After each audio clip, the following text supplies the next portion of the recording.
안녕하세요. 엔추비TV입니다. 길고 힘겨웠던 3월을 건너뛰고 4월에 인사드립니다. 3월에는 블로그를 통해서도 자주 글을 남기지 못했었는데요.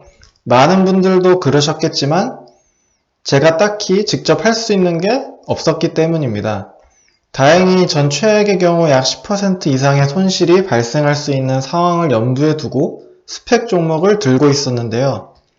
결국엔 주가가 10달러까지 흘러내리며 3월달을 마감하고 말았습니다. 다시 한번 리스크 관리가 얼마나 중요한가를 실전에서 느낀 한 달이었습니다. 스펙처럼 바닥이 정해져 있는 종목 외에 다른 종목에 투자하셨거나 고점의 스펙을 보유 중이셨던 분들은 처참한 계좌 수익률에 어떻게 대응해야 할지 많은 고민들을 하셨으리라 생각합니다. 개인적으로 4월부터 증시가 본격 반등하지 않을까 하는 기대감에 대응 전략을 준비하고 있었는데요. 저의 2분기 증시 대응 계획과 더불어 그 계획 중 키가 되는 종목 중 하나로 고른 카누에 대한 얘기를 이번 영상에서 해보고자 합니다. 먼저 나스닥 종합지수의 일봉 차트입니다. 한 차례 반등을 보이나 싶었던 것도 잠시 다시 큰 폭의 하락을 보인 지난달 증시였습니다. 대부분의 종목들이 고점 대비 적게는 10에서 20%, 많게는 30에서 40% 이상 하락한 상태일 것 같습니다. 다행히 4월 시작과 동시에 좋은 흐름으로 W 반등까지는 다다른 모습입니다. 제 개인적인 2분기 대응 플랜에 대해서 짧게 공유드려 볼까 합니다. 도움이 되실진 모르겠지만 실제 약 1년여 전 코로나 사태가 부른 대폭락장에서 이러한 전략으로 당시 30% 이상 손실 중이던 제 계좌를 빠르게 복구하여 플러스로 전환시킨 바 있었습니다.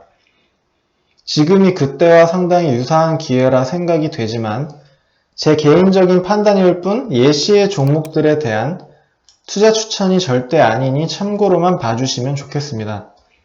3월까지는 관망, 특히 스펙주들에 대해 인내심을 가지고 기다리던 저였지만 최근 상황들을 보았을 때 DA가 뜨기 힘든 상황일 뿐더러 DA 후에도 큰 상승이 나오기 힘든 점에 비추어 10% 가까운 손실을 확정짓고 두 개의 카테고리로 새롭게 포트를 재편성했습니다.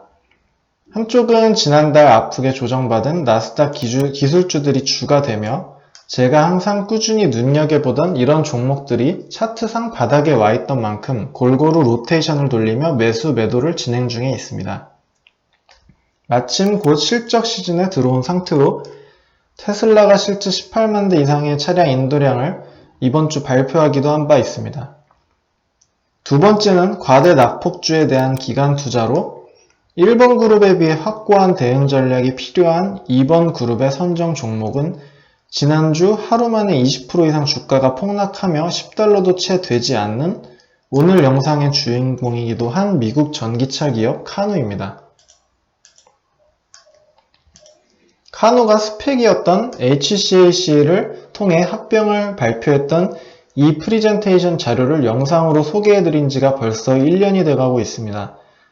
최근 카누에 무슨 일이 있었기에 주가가 20% 넘게 폭락을 했으며 앞으로 여전히 비전은 있는 건지 과거와 현재를 비교하며 살펴보도록 하겠습니다. 2020년 당시 카누가 자랑했던 월드클래스 경영진입니다.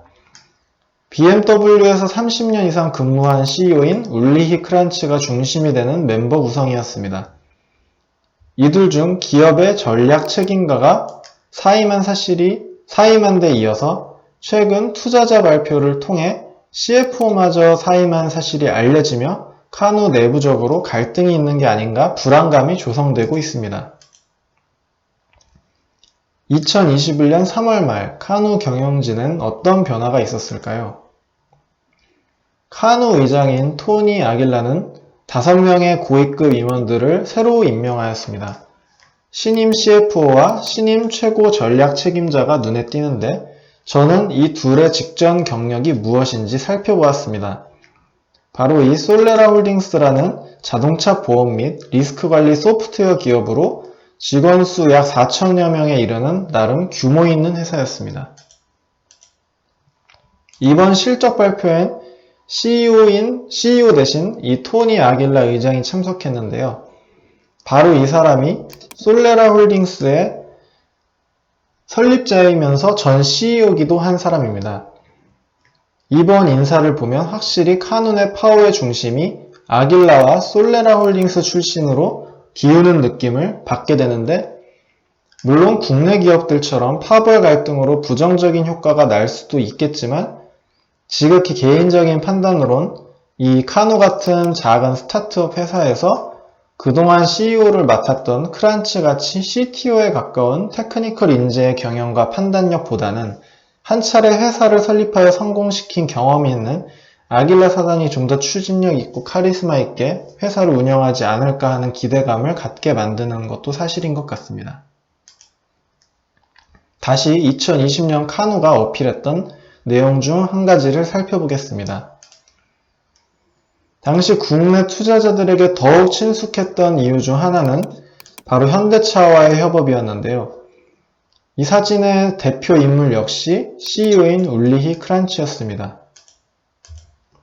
현대를 비롯한 글로벌 OEM 업체들과의 콜라보레이션을 카누의 경쟁력으로 내세웠던 이 기조가 2021년 들어 대폭 바뀌게 되며 이것이 지난주 카누의 주가 폭락을 불러온 원인으로 작용하기도 합니다. 2021년 3월로 돌아와서 과연 어떤 발표가 있었을까요? 바로 현대와의 관계가 끝난 것 같다는 기사와 함께 실제 카누의 프리젠테이션 자료에서도 더 이상 현대와 관련된 내용은 찾아볼 수가 없게 되었습니다. 카누 같은 스타트업 회사에게 있어 현대 같은 글로벌 기업과의 협력은 매우 중요할 수가 있지만 여기서 또 제 개인적인 판단으로는 이 협력 관계를 토니 아길라의 주장처럼 카누가 먼저 깨웠다면, 그리고 그들 차량에 대해 생각보다 많은 시장의 수요를 감안한 것이라면 당장의 악재처럼 보이는 이 결정이 향후 오히려 카누의 가치를 높여줄 수 있다는 생각하게 되었습니다. 물론 카누가 그들의 계획을 착실히 실천해 나간다는 전제 조건이 필수겠습니다. 2020년 카누의 핵심 전략을 살펴보겠습니다. 당초 스케이트보드 플랫폼을 기반으로 서서히 차량 구독 수익 모델을 가져가려던 카누의 비즈니스 모델입니다. 내년인 2022년부터 이 7인승 차량을 시작으로 딜리버리 차량, 스포츠 세단으로 확장해 나가려던 카누의 계획이 큰 틀에서는 유지가 되지만 조금은 변화된 것을 저는 2021년 들어 느끼게 되었습니다. 바로 카누의 최근 제품 라인업 발표를 보면서부터였는데요. 카누가 처음 공개했던 7인승 B2C 차량, 그 자체의 차량 이름이 카누인 이 제품 공개 이후 생각보다 빠르게 MPDV로 불리는 이 다목적 딜리버리 밴을 발표한 데 이어 스포츠 모델이 아닌 이 픽업 트럭을 후속 작품으로 공개했습니다. 홈페이지에서는 이렇게 벌써 이 픽업 트럭에 대한 사전 주문을 곧 시작한다고 광고 중에 있습니다. 제가 아길라의 카누에 기대감을 갖는 또 하나의 이유가 바로 이러한 제품 라인업 행보에 있습니다. 첫 모델 발표 이후 세단이 아닌 최근 전기차에 대한 니즈가 가장 많은 다목적 밴과 픽업 트럭을 선택함으로써 실제로 발표 당시에도 상당한 호평을 이끌어내기도 하였습니다. 두 가지 모두 미국 시장에서는 항상 수요가 꾸준한 시장으로 가장 빠르게 기존 내연기관 차가 전기차로 바뀌게 되지 않을까 기대가 되는 두 분야이기도 합니다. 2020년 카누의 핵심 기술 및 서비스 형태를 다시 살펴보겠습니다. 우선 카누가 자랑하는 스케이트보드 플랫폼은 여전히 건재한 상태입니다. 그렇다면 카누의 특징 중 하나였던 이 구동 모델도 그러할까요? 이렇게 기존의 리스와 비교하여 미래 성공의 키이자 필수로 내세웠던 바로 이 구동 모델입니다. 구독형 모델이 어떻게 고객에게 다이렉트로 작동할 수 있는지, 구독형 모델에 대한 요구가 점차 어떻게 커나가는지, 다양하게 활용 가능한 파트너십을 통해 리스크를 경감하고 궁극적으로는 차량 판매보다 대당 약 4배 이상의 마진을 남길 수 있다고 강조했던 바로 이 구독형 모델인데요. 2021년 프리젠테이션 자료에서도 과연 유효했을까요? 일단 올해 자료에서는 이 구독이란 말을 찾을 수가 없었습니다. 대신 이렇게 미국에서 픽업에 대한 수요 증대를 언급하며 보다 현실적인 수요와 매출에 포커스를 맞추는 느낌입니다. 차량의 변경과 업그레이드를 통한 유틸성, 서비스와 유지 보수에 대해선 여전히 카누의 강점으로 내세우지만 역시 서브스크립션, 구독이라는 내용은 장표에 보이지가 않습니다. 포드나 GM, 폭스바겐 같은 전통적 차량 업체들에 비해서 테슬라가 추가로 수입 파이프라인으로 내세운 부분이 OTA 소프트웨어 비용이었다면 카누는 추가로 차량의 변경이나 액세서리 등 애프터마켓 비용이 그들의 미래 경쟁력임을 내세우고 있습니다. 이 부분에서도 또다시 개인적인 의견을 말씀드려보면 아직 전기차가 자리를 잡지도 않은 시대에 판매를 넘어 구독부터 서비스하겠다는 점이 조금은 불안했던 저에게 카누가 스스로 제품을 생산하여 직접 판매하는 정책을 택함으로써 또한 판매 후 다양한 서비스들을 통해 추가적인 수입원을 마련하였다는 결정이 역시 긍정적인 부분으로 생각되었습니다. 다만 이를 위해서는 차량을 생산하기 위한 시설 건립이 필수이며 그 비용을 언제 어떻게 마련하여 착수하는지가 가장 큰 관건으로 생각이 됩니다. 그럼 앞으로 카누는 어떻게 되는 걸까요? 카누에 관심이 많으시거나 혹은 투자하고 계시다면 이 부분은 반드시 유심히 지켜보아야 된다고 생각이 듭니다. 먼저 현대와의 협력을 종료하고 구독형 모델을 연기하면서까지 택한 이 새로운 비즈니스 모델이 효과가 있는지 지켜볼 필요가 있습니다. 두 번째로 긍정적인 호평을 이끌어냈던 이 카누의 제품 라인업이 실제 사전 주문 등에 있어서도 흥행할 수 있는지 지켜보아야 합니다. 이 세 번째가 가장 중요한데 카누가 그리는 청사진이 실제로 착실하게 이행이 되는지에 대한 여부가 실제 매출 발생과 직결이 됨으로써 카누의 주가에도 가장 영향을 줄 수밖에 없는 요소입니다.